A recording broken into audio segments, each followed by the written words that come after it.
Hola hermanos, el Señor les bendiga mucho. Estoy muy feliz de poder compartir nuevamente la palabra del Señor con ustedes. Y como de costumbre los miércoles estamos haciendo nuestro estudio en el libro de los Salmos. Ya estamos llegando al final. Y en el día de hoy nos tocan dos salmos bien cortos. También creo que son bien conocidos, por lo menos algunos versículos de ellos, que son los salmos 126 y 127. Como de costumbre, vamos a ver un poco del contexto, la estructura de cómo se dividen los salmos, y entonces vamos a ir viendo esos versículos y hablando sobre ellos. Estos salmos creo que son muy claros en lo que nos están diciendo, por lo que creo que este estudio va a ser un poco corto. Sin embargo, también, como de costumbre, cuando estudiamos la palabra del Señor, creo que el Señor nos va a hablar por medio de ella y que va a ser de bendición para nosotros. Así que vamos a orar para empezar con este estudio. Señor, gracias te damos porque podemos abrir tu palabra juntos. Gracias por el medio que tenemos, la internet, Señor. Te pido que esta palabra que vamos a compartir, Señor, y este estudio que vamos a realizar pueda ser de bendición para mis hermanos, Señor, y para cualquier persona que escuche este mensaje. Perdona mis pecados, Señor, y ayúdame a ser un instrumento fiel de tu palabra para que tu nombre pueda ser glorificado, Señor, en el nombre de Jesús. Amén. Muy bien, hermanos. Entonces, Salmos 126 y 127. Lo primero, en cuanto al contexto, es lo que dice arribita en el Salmo. Si ustedes van al 126, van a ver que dice que esto es un cántico gradual, si lo leen en la Reina Valera. Realmente, esto de cántico gradual es una traducción un poco, vamos a decir, defectuosa, pudiéramos decirlo, porque una mejor traducción serían cánticos de ascenso o de subida. Obviamente, cuando uno piensa en gradual es algo que va subiendo de grado, de nivel, pero en la Reina Valera se considera que es como un término musical, cuando lo que sucede, si vamos a otras versiones como la de las Américas o una versión internacional, vamos a ver que dicen canciones o salmos de ascenso, o en algunas otras versiones dice que son las canciones de los peregrinos. Ahora, ¿qué es esto? Los cantos de ascenso son 15 salmos que están en esta sección del libro, que son los salmos que van desde el 120 hasta el 134, ¿verdad? 15 salmos, y estos son parte de ellos, obviamente. Se llaman cánticos de ascenso, o en este caso gradual, porque eran las canciones que los judíos hacían en su peregrinaje al templo. Cuando iban a Jerusalén, ustedes saben que Jerusalén es una ciudad elevada en una montaña, en el monte de Sión. Entonces, los viajeros tenían que ir ascendiendo hasta llegar a Jerusalén. Por esa razón se conocen como canciones de ascenso, o canciones de peregrinaje, o de peregrinos, porque son las personas que están realizando el peregrinaje para llegar a la ciudad. Esto se convirtió en una tradición, y estos 15 salmos se cantan, o se cantaban más bien, cuando los judíos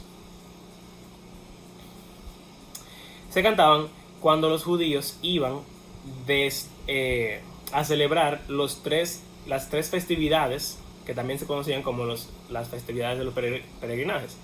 Estas festividades son la Pascua, el Pentecostés y la fiesta de los tabernáculos. Obviamente no vamos a entrar en detalles en qué consisten estas festividades, pero la Pascua, ¿verdad?, bien conocida, el cordero, salir del Éxodo, los panes sin levadura. Después, a los 50 días se celebraba el Pentecostés, que era la festividad de traer los primeros frutos de la cosecha del año. Y ya para fin de año es la fiesta de Sukkot, los tabernáculos, en los cuales los judíos recordaban cuando ellos anduvieron por el desierto en tiendas. Y para estas tres festividades ellos tenían que ir de donde sea que estuvieran, cualquier ciudad de Israel que estuvieran o cualquier país de Israel que estuvieran, porque tenían que ofrecer sacrificios en el templo. Como ustedes saben, el templo solamente está en Jerusalén. Así que esa travesía se conoce como el peregrinaje, y ahí es que ellos cantaban estas canciones, estos 15 salmos. Antes de empezar, una cosa más de cómo fueron creados. Hay algunas cosas interesantes que quisiera yo solamente comentarles. Por ejemplo, que el templo para ir al altar tenía 15 escalones que uno tenía que subir. Entonces hay una tradición que dice que el rey David compuso los salmos, 15 salmos, y para cantarlos uno en cada escalón. Es una tradición que no se puede probar, pero me parece muy interesante. También otra tradición dice que fueron escritos en el tiempo de Esdras y Zorobabel. Recuerdan que el pueblo de Israel estuvo cautivo en Babilonia por 70 años. Cuando salieron, entonces ellos volvieron a Jerusalén, pero el templo estaba destruido, entonces tuvieron que reconstruir el templo y la ciudad y todo eso. Entonces, de ahí en adelante pudieron volver a celebrar la Pascua y todas estas festividades. Entonces, hay algunas personas que dicen que estos salmos se compusieron en ese momento para conmemorar que iban nuevamente al templo, iban a ascender a Sion y todo eso. Y luego la postura, yo diría que si cualquiera falla, esta no puede fallar. Simplemente es que fueron compuestos por diferentes salmistas en diferentes momentos, algunos por David, otros por no se sabe quién. Y entonces, después del exilio, estos salmos fueron recopilados. Cuando se hizo el libro de Salmos, se pusieron juntos con este propósito. Sea cual sea el caso, son las canciones de ascenso porque se cantan cuando iban al templo a ofrecer sacrificios. Entonces, vamos ya a entrar en la lectura del Salmo 126 para ver lo que dice. La estructura es bien sencilla. Y bueno, es que nada más tiene 6 versículos. Entonces, no hay como que mucho para donde coger. Los versículos del 1 al 3 son una sección y los versículos del 4 al 6 son otra sección. La primera sección habla acerca de una esperanza que los judíos tienen de poder volver al templo o a Jerusalén. Y entonces la segunda parte es una oración al Señor pidiéndoles que les permita volver pronto del exilio. Entonces, dice así el Salmo 126. Cuando Jehová hiciere volver la cautividad de Sión, seremos como los que sueñan. Entonces nuestra boca se llenará de risa, y nuestra lengua de alabanza. Entonces dirán entre las naciones, grandes cosas ha hecho Jehová con estos. Grandes cosas ha hecho Jehová con nosotros. Estaremos alegres. Haz volver nuestra cautividad, oh Jehová, como los arroyos del Negev.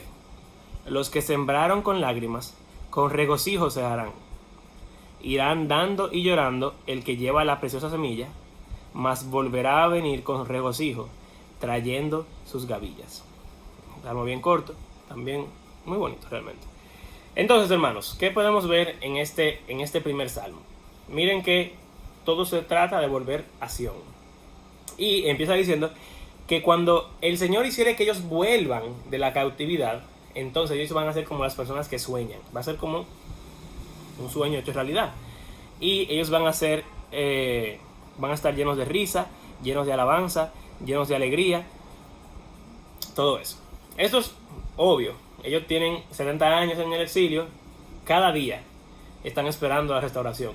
Y aún más, si vemos por ejemplo en el libro de Daniel, cuando Daniel leía del libro de Jeremías que el tiempo del exilio iban a ser solamente 70 años, y él contó en su reloj y dijo, pero mira, ya han pasado más o menos 70 años. Él oró al Señor pidiéndole que ya trajera la restauración. Entonces, esa expectativa de poder volver a Jerusalén es lo que le da el combustible para escribir este salmo. Miren también en el versículo número 2, al final, la segunda parte del versículo, habla de cómo las naciones, cuando el Señor los traiga otra vez del cautiverio, las naciones también van a darse cuenta de lo que el Señor ha hecho y van a alabar al Señor. Dice, entonces dirán entre las naciones, grandes cosas ha hecho Jehová con estos. O sea, ellos están hablando del pueblo de Israel. Y luego termina en el versículo 3 repitiendo lo mismo, pero esta vez el pueblo de Israel hablando. Grandes cosas ha hecho Jehová con nosotros. Estaremos alegres. Noten que todo esto es una esperanza que ellos tienen, una esperanza que está fundamentada en la palabra del Señor, en las profecías del Señor.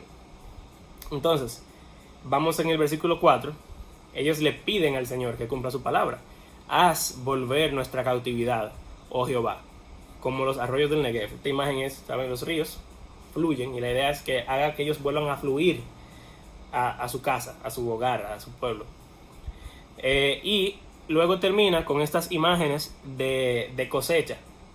Lo que ellos sembraron con lágrimas, o sea, su exilio, ellos lo van a cosechar, pero con regocijo, con alegría. Y dice, el que andaba llorando, o irá llorando, el que lleva la semilla. O sea, fueron sembrando con lágrimas. Pero cuando sea el momento de volver, será con regocijo, trayendo las gavillas. O sea, ellos estaban sembrando algo que no es algo inútil. Ese tiempo del exilio no es infructífero, sino que ellos van a poder cegar lo que sembraron en ese tiempo. Entonces, ahí está el primer salmo. Obviamente es una reflexión a la esperanza de poder volver al templo del Señor.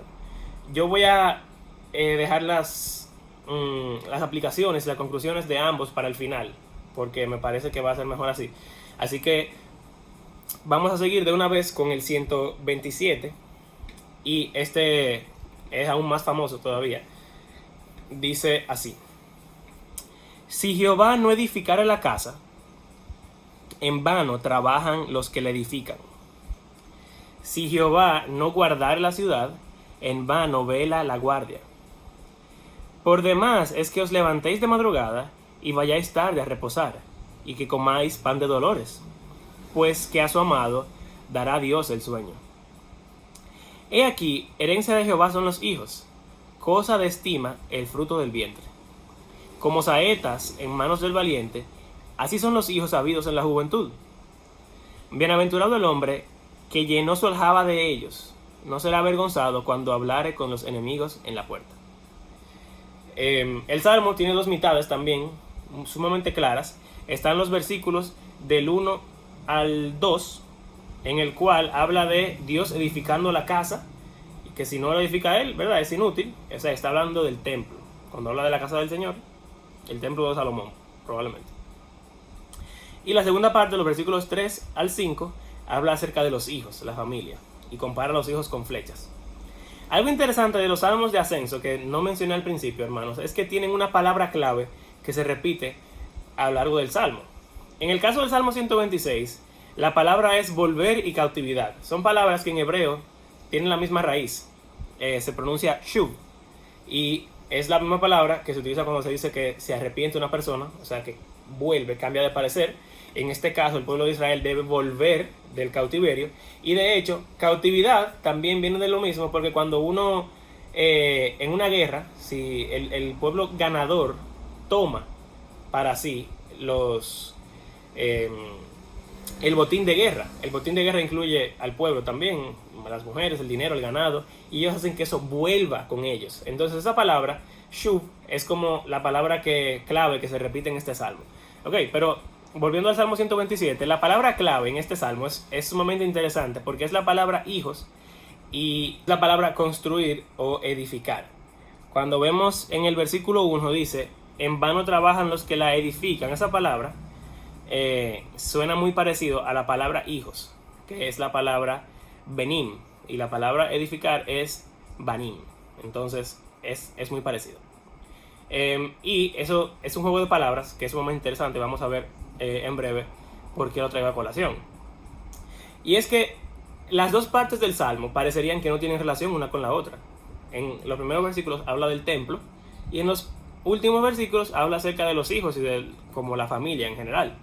Entonces, bueno, obviamente los versículos 1 y 2 son claros. O sea, si el Señor no está delante de uno haciendo lo que sea que uno quiera hacer, el plan que uno tenga, entonces lo que sea que uno está haciendo es en vano, porque el Señor frustra los planes de los hombres cuando sea que Él quiera. Entonces en vano trabaja el que edifica. Y si el Señor no quiere proteger la ciudad o guardar la ciudad, entonces el guardia, el centinela, su trabajo es en vano, porque realmente no importa. Y miren cómo dice el versículo 2, que es inútil que se levanten de madrugada o que se acuesten tarde. No importa que se pasen el día entero despierto, o que incluso coman pan de dolores. Es una costumbre judía de un tipo de pan que se comía en momentos de dificultad. Era como un ayuno o una práctica similar a esa. Y la idea es que no importa qué tanto uno se esfuerce para que algo pase, si el Señor no está edificando esto, ayudando a que esto pase, si eso no es parte de su plan, realmente nuestros esfuerzos serán inútiles porque Él es el constructor de constructores. Este salmo al principio dice una dedicación, dice que es para Salomón. Probablemente lo escribió David para su hijo y lo está preparando para la labor de construir el templo. Y le está diciendo a Salomón, tú vas a construir el templo, a menos que Dios lo construya contigo. No importa cuántas piedras tú quieras poner, se van a caer. El viento se las va a llevar. Y al final, miren cómo dice, pues que a su amado dará Dios el sueño. Y es como el contraste. No importa cuánto uno trabaje para que algo pase, si el Señor no quiere, no va a pasar. Y al mismo tiempo, si el Señor quiere darte algo, quiere que algo suceda, quiere que el templo se construya, te lo va a dar como si fueras durmiendo. Va a ser algo que va a venir de parte de Él y no se va a dar cuenta. ¿Y cuántas veces en la vida pasan cosas que uno dice, mira, llegó esto y yo no sé, llegó?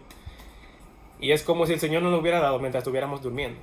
Entonces, esa primera parte del templo, es como un llamado a confiar en el Señor y a poner al Señor como arquitecto de nuestros proyectos y de nuestros planes. Pero entonces, miren cómo viene después la segunda parte, que de nuevo parecería que no tiene ninguna relación. He aquí, herencia de Jehová son los hijos, cosa estimada, el fruto del vientre. Y después lo compara con flechas, dice como saetas en la mano del valiente son los hijos tenidos en la juventud.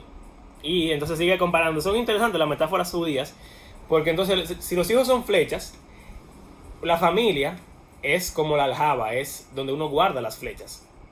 Entonces dice después que es bienaventurado el que llena su aljaba con muchas flechas de estas, con hijos, porque al final le van a traer bendición. Y dice al final, no será avergonzado cuando hablare con los enemigos. Entonces, ¿cuál es la relación que tiene la primera parte del Salmo con la segunda parte? La palabra hijos y la palabra piedra o la palabra construir en hebreo vienen de la misma raíz. Entonces, yo creo que lo que está pasando es el padre David hablando con su hijo y no solamente dándole consejos sobre cómo edificar el templo, sino reflexionando en lo que es su familia y lo que va a hacer la familia de Salomón. No solamente tú tienes que poner al Señor delante de tus proyectos de construir el templo, sino que tú necesitas que el Señor esté construyendo tu familia al mismo tiempo. Esas flechas que tú puedes tener son los hijos que el Señor te va a dar, así como esas piedras que tú vas a poner para construir el templo. Entonces, es como una doble enseñanza, pero al final es la misma. Hay que poner al Señor delante de nuestros proyectos para que Él los bendiga. Ahora, hermanos, son dos salmos que parecerían ser muy diferentes el uno del otro, pero yo creo que la forma en la que se conectan es recordando eso de que son las canciones del ascenso. Son salmos que se cantaban yendo a Jerusalén, y son salmos no solamente a Jerusalén, sino al templo, a alabar al Señor. Así que pensemos en la mentalidad que generan estos salmos. Si yo estuviera peregrinando camino a Jerusalén y yo voy cantando el Salmo 126, Salmo 127, ¿qué me está pasando por la mente? Yo estoy acercándome al templo del Señor. Y en el Salmo 126 vimos ese deseo de poder volver y estar en mi hogar, en mi tierra. Esa expectativa de estar en la presencia del Señor otra vez. Y en ese recorrido hacia Jerusalén, este salmo lo que invita al pueblo es a querer llegar con ansias, a seguir adelante y a pensar en que cuando lleguen va a ser como un sueño poder volver otra vez a su tierra prometida. Entonces, el 126 nos invita a ir caminando hacia el templo del Señor con entusiasmo y con expectativa de que lo que llegue, o cuando lleguemos, será maravilloso. El 127, entonces, nos habla de cómo tenemos que poner ese camino. Si el Señor no construye el camino por el que vamos a andar, puede ser que estemos yendo a Jerusalén, al templo, pero el Señor pudiera poner un león en el camino que nos mate. Puede ser que nos caigamos y nos rompamos una pierna y no podamos llegar. El Señor tiene que estar delante de ese camino, porque si Él no construye la senda por la que vamos a caminar, entonces no tiene sentido que vayamos. Y si Él no construye la familia con la que estamos caminando, entonces mejor sería que fuéramos solos. Entonces, son esas dos ideas. Cuando estemos de camino al templo, vayamos con entusiasmo. Pero también, mientras estamos de camino, pongamos al Señor delante en esos proyectos que tenemos. Y hermanos, ya nosotros no tenemos que ir al templo, a Jerusalén. Pudiéramos pensarlo como ir a la iglesia. Realmente creo que tiene mucho sentido. Los domingos cuando vamos a la iglesia, sintámonos alegres de poder ir a la casa del Señor, de poder ir a alabar al Señor. Será como un sueño. Y también, cada día de nuestras vidas, que construyamos esa relación, que nuestra familia pueda también construir esa relación para que seamos bendecidos por el Señor. Pero el templo realmente no es la iglesia, no es el edificio, sino que cada uno de nosotros es el templo. Cuando nos reunimos somos el templo, y donde sea que estemos tenemos al Espíritu Santo dentro.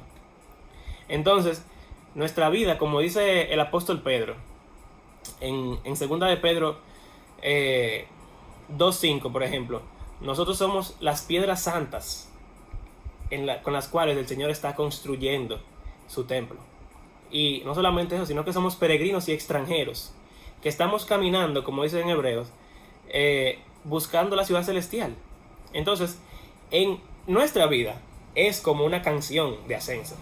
Cada día estamos caminando, buscando, esperando llegar a la Jerusalén celestial, esperando poder encontrarnos con el Señor. Y entonces, ya no solamente se trata de cómo yo voy con entusiasmo a la iglesia los domingos, sino cada día de mi vida es un caminar que yo estoy haciendo para llegar al Señor. Y entonces, hermanos, tenemos que tener en mente siempre la redención futura. Tenemos que estar siempre pendientes de que cuando el Señor venga, cuando estemos en el templo del Señor por siempre, como dice en el libro de Ezequiel, entonces ahí sí será como un sueño. Ahí sí cantaremos y alabaremos y estaremos llenos de alegría. Y ahí sí todas las naciones van a decir: grandes cosas ha hecho el Señor con estas personas. Porque nuestra vida es un constante caminar hacia allá. Y entonces cuando lleguemos estaremos felices y conformes por toda la eternidad. Pero entonces en nuestro peregrinaje, hermanos, pongamos al Señor delante. Que Él sea el arquitecto de nuestra vida.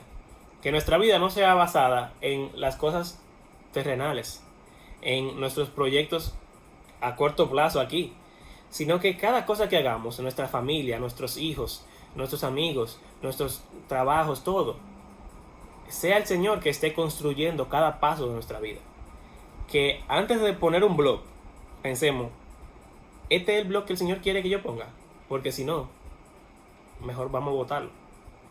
Y yo creo que esas son las enseñanzas que los Salmos 126 y 127 nos quieren dar. Una última cosa, hermanos, y es eso de que las flechas, los hijos son como flechas. No sé si ustedes han escuchado por ahí que nosotros somos los hijos del Señor. Y pues entonces yo creo que es también una aplicación que pudiéramos sacar de ahí. Nosotros somos las flechas del Señor. Cuando viene el enemigo, el Señor no va a ser avergonzado, porque nosotros somos fieles, porque nosotros somos redimidos, porque por la sangre del Señor nuestros pecados fueron borrados. Y entonces creo que tenemos una misión importante, porque ya somos flechas. Ya si nos arrepentimos y le entregamos nuestra vida al Señor, ya somos sus hijos por siempre. Pero entonces, ¿cómo estamos viviendo nuestras vidas? ¿Somos una flecha bien afilada que el Señor puede lanzar en cualquier momento y cumplir su propósito? ¿O somos una flecha que está doblada, que el Señor prefiere usar otra porque esta no está preparada? Si somos la piedra del Señor, entonces deberíamos ser pulidas, deberíamos estar bien cuadraditas para que Él lo pueda poner en cualquier lugar que Él espera. Y nada, creo que esa es otra pequeña aplicación que pudiéramos sacar de esto. Bueno, hermanos, vamos a orar. Como les digo, son salmos bien cortos, pero al mismo tiempo creo que son bien poderosos, que hacemos bien con aplicarnos en nuestra vida. Señor, gracias por tu palabra y por este estudio. Gracias por estos 2 salmos y por este peregrinaje que tenemos, Señor. Somos los peregrinos que estamos de camino a la ciudad celestial. Y te pedimos, Señor, que podamos caminar cada día con la mirada puesta en la ciudad, Señor. Que podamos recordar cada día que cuando lleguemos de nuestra cautividad será como un sueño, Señor. Y que ese recuerdo nos motive a cada día a ponerte a ti delante, Señor. A que tú seas nuestro arquitecto, nuestro constructor, Señor, quien nos sustenta. Y que así cada cosa de nuestra vida, cada plan de nuestra vida y cada área de ella pueda estar aferrada a ti, Señor. Gracias nuevamente, en el nombre de Cristo Jesús. Amén.